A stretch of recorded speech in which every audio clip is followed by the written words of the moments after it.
Nous sommes en fin avril-mai 2025 déjà.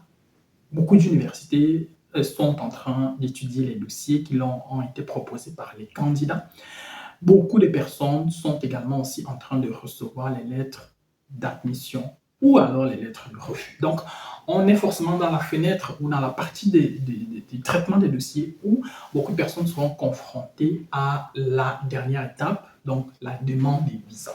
Dans cette vidéo, je m'en vais partager avec toi 3 erreurs fréquentes qui font qu'on refuse le visa aux personnes qui font leur demande pour la France, qui veulent aller étudier en France. Si tu me découvres par le biais de cette vidéo, moi c'est Landry, je vis en Allemagne et j'accompagne les gens qui veulent voyager. Ici sur Parlons Voyage, je te parle de tout ce qui touche de près ou de loin les procédures de voyage. Et aujourd'hui, nous allons spécifiquement parler des erreurs qui peuvent mettre en danger ta demande de visa étudiant pour la France. Installe-toi et au cours des 10 prochaines minutes environ, je m'en vais te dire tout ce que tu dois savoir sur ces problématiques. Et si tu as besoin d'accompagnement dans le cadre de ta procédure de demande de visa pour la France en 2025, peut-être en 2026, ou alors si tu as besoin d'accompagnement dans le cadre de ta demande de visa, tu peux également aussi nous contacter. Nous serons ravis de t'apporter notre expertise et notre savoir-faire et surtout de nous rassurer que ton dossier, il répond aux normes et qu'il n'y a pas d'erreur qui puisse plus ou moins mettre en danger ce qui peuvent mettre en danger plus ou moins ton projet d'études pour la France. Installe-toi et here we go.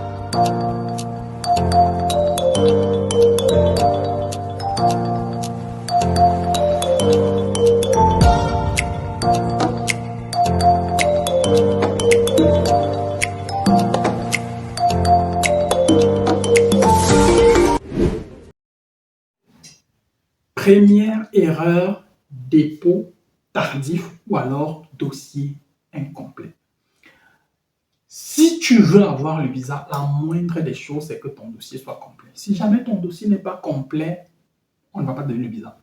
Dans les histoires de visa, ce n'est pas une histoire de cœur, ce n'est pas une histoire d'affinité ou je ne sais trop quoi. Non, ton dossier doit être complet pour que tu espères obtenir un résultat meilleur. Ça, c'est la première des choses. Si ton dossier n'est pas complet, ça ne sert à rien.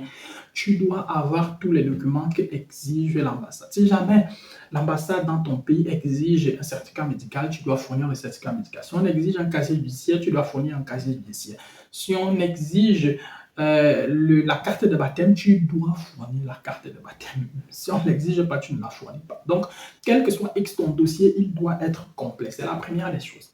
Maintenant, beaucoup de personnes se revoient également aussi refuser le visa, même avec un dossier complet, tout simplement pour cause des dépôts tardifs. Donc, lorsque tu reçois ton admission, essaye du mieux que possible de te mettre en branle pour constituer ton dossier. Parce que le truc avec le dépôt tardif, c'est quoi? C'est que le plus tôt tu fais ta demande, le plus tôt on peut également aussi te répondre. Et si jamais on te répond tôt, ça veut également aussi dire que si la réponse n'est pas favorable, tu peux encore avoir le temps peut-être de rebondir, de refaire une nouvelle demande de visa, ou même peut-être de faire la requête pour qu'on puisse réévaluer et réétudier ton dossier. Donc, quel que soit X, il faudrait que tu essayes du mieux que possible de te mettre en branle ou alors de lancer ta demande de visa et ta procédure de demande de visa le plus tôt possible. Ça, c'est la première des choses. Donc, quel que soit X, moi je dis toujours, il faut éviter ces deux éléments-là. Le dossier doit être complet et tu dois faire ta demande de visa le plus tôt possible. Si jamais il y a un problème, on va te le signaler et donc tu auras peut-être encore le temps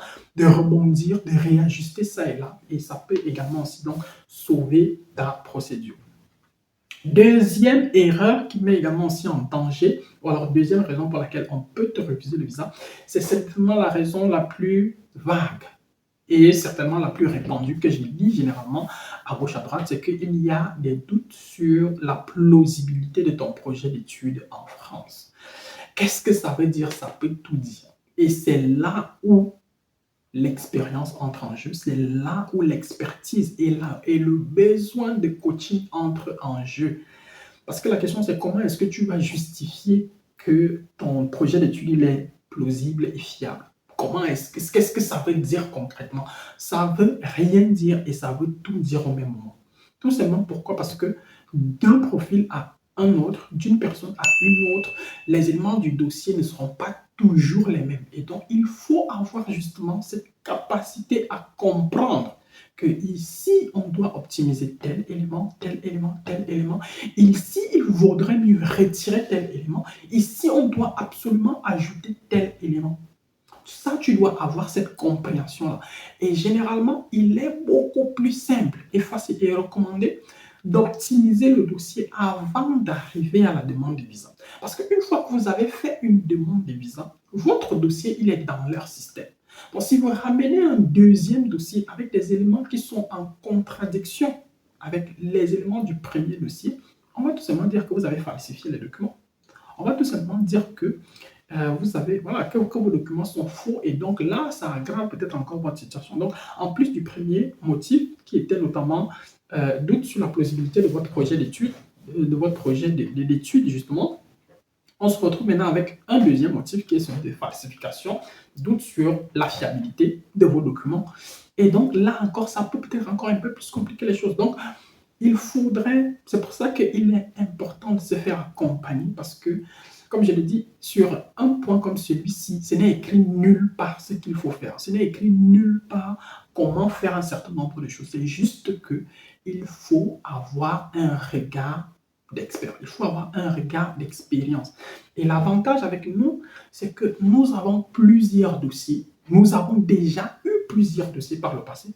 Et donc, on a cet effet de levier là qui fait en sorte que les informations issues des différents dossiers que nous avons gérés, nous allons les rassembler et les mettre à la disposition de la gestion de votre dossier.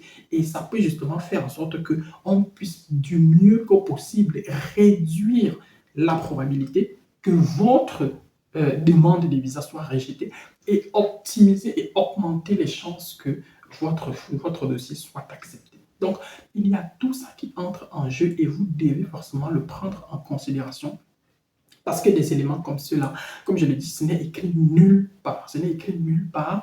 Et donc, ici, ça va également aussi dire que vous devez éviter le maximum d'erreurs possibles.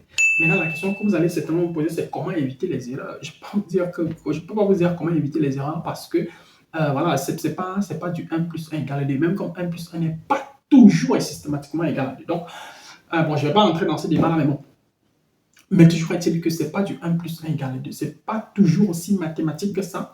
Parce que voilà, là derrière, il y a des questions parfois de logique, il y a parfois des questions de raisonnement, il y a des questions d'analyse. C'est justement que nous, ce que nous faisons, c'est qu'on prend vos documents un à un et on les analyse. On analyse, première des choses, on analyse votre CV. Quel est votre CV? Quels sont les éléments qui sont dans votre CV? Où est-ce que vous avez fréquenté? Où est-ce que vous avez travaillé? Où est-ce que vous avez fait des stages? Où est-ce que vous avez fait ci? Où est-ce que vous avez fait ça? On analyse tous ces éléments-là. Et c'est sur la base de l'analyse de tous ces éléments-là qu'on décide de ce qu'il y a lieu de faire ou ce qu'il y a lieu de ne pas faire. Donc, vous devez premièrement déjà en être conscient. Ça, c'est la première des choses.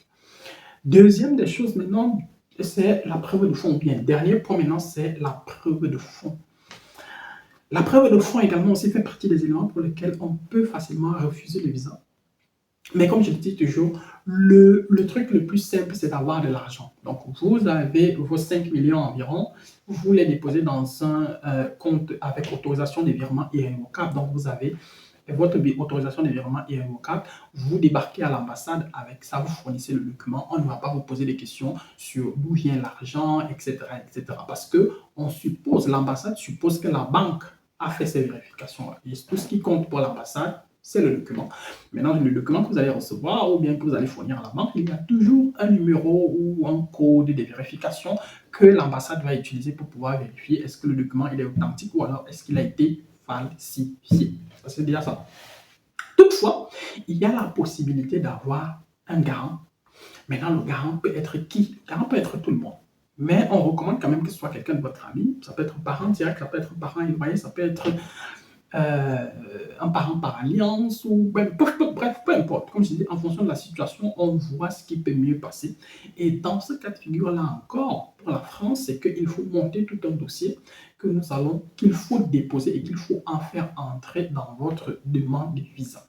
Quels sont les éléments qui entrent dans ce dossier-là? La liste n'est malheureusement pas complète. Comme je le dis, c'est au cas par cas. Et nous, généralement, lorsqu'on se retrouve avec ce type de situation-là, et qu'on a quelqu'un en face de nous à qui on va demander, et qu'on a quelqu'un en face de nous qui veut inclure un garant dans sa procédure, on va demander un certain nombre de documents, le profil de la personne, ce que la personne fait, combien est-ce qu'elle gagne, où est-ce qu'elle vit, il y a combien de personnes dans le ménage, etc., etc. Tous ces éléments-là, on va les prendre en considération et à partir du moment où on les a, on va leur dire que, OK, il nous faut tel document, tel document, tel document, tel document, tel document, tel document. Une fois qu'on a pris tous ces documents-là ensemble, on va dire que, OK,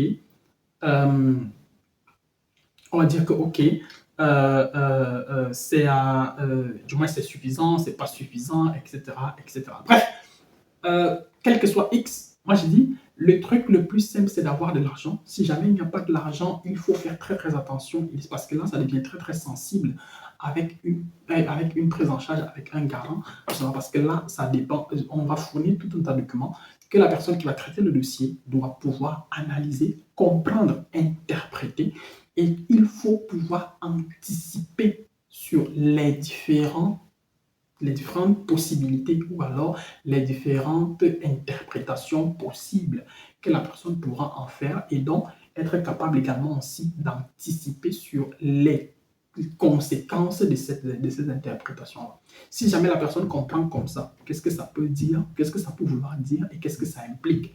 Il faut absolument pouvoir comprendre cela longtemps à l'avance pour pouvoir mieux anticiper et pouvoir mieux gérer un certain nombre de choses. Donc, en gros, voilà plus ou moins quelques éléments qui peuvent mettre en mal ta procédure de demande de visa. Si tu es déjà, comme je l'ai dit, si tu es déjà à ce niveau, ça veut dire que tu as déjà au moins une admission venant au moins d'une université. Donc, à partir de ce moment-là, la balle est plus ou moins dans ton camp, en fonction du pays dans lequel tu te trouves. Tu dois juste suivre la procédure de demande de visa dans ton pays. Si jamais il y a un entretien d'embauche à l'ambassade, tu dois également aussi te préparer pour ton entretien d'embauche. Si jamais il n'y a plus d'entretien d'embauche à l'ambassade, tu dois juste aller tu dois juste aller déposer ton dossier et attendre qu'il soit traité. Donc, en gros, voilà plus ou moins 3 éléments qui peuvent plus ou moins mettre en danger ta demande de visa. Et si jamais, comme je l'ai dit, si tu as besoin d'accompagnement, si tu as besoin de conseils, si tu as besoin de coaching, nous sommes là à ta disposition. Nous avons un pack de services assez large et nous pouvons voir également aussi ce qui correspond à tes besoins et voir dans quelle mesure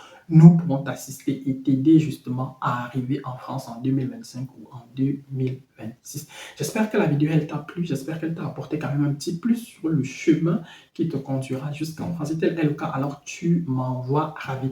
N'hésite pas de t'abonner à notre chaîne, n'hésite pas d'activer la cloche de notification pour ne pas rater nos prochaines vidéos qui seront publiées dans les jours à venir, ici sur Parlons Voyage. N'hésite pas de partager la vidéo autour de toi avec les personnes qui sont intéressées par le type de contenu que nous proposons.